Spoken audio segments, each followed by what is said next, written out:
Locals in Ottawa enjoy a day of skating on a frozen canal. But scratch the surface, and front of mind for many here is the increasingly icy relations between Canada and the US. The two countries are now in a full-blown trade war.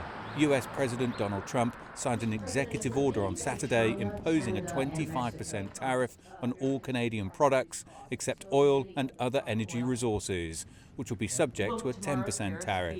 In response, Canada's Prime Minister Justin Trudeau hit back and announced a series of retaliatory tariffs on US products, with an initial 25% tariff on $30 billion worth of goods to take effect Tuesday, while further tariffs will be phased in over the coming weeks. For many here, the US tariffs are deeply concerning. I think in general people are frustrated, and I think people will be a little bit angry about it.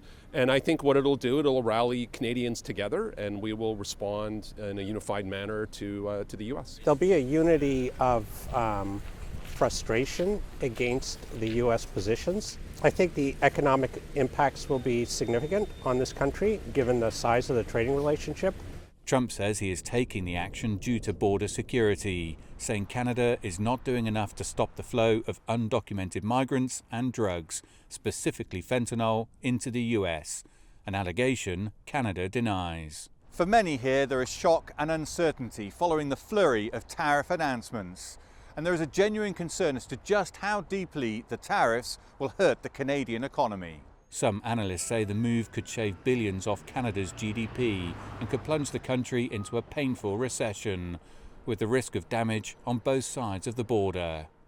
We have a lot of products that are intermediate or kind of inputs. If you buy a car in the United States, chances are there are many parts to it that have been produced in either Canada or Mexico.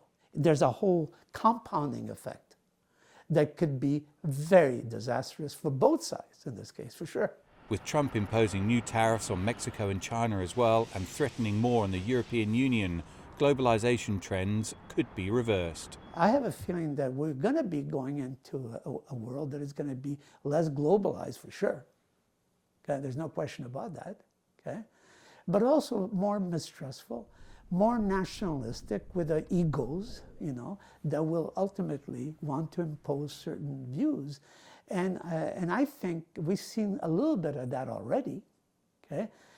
But I think we could see a lot more of that, okay? Which I think really spells bad for the world, For now, the affairs between the US and Canada are on thin ice.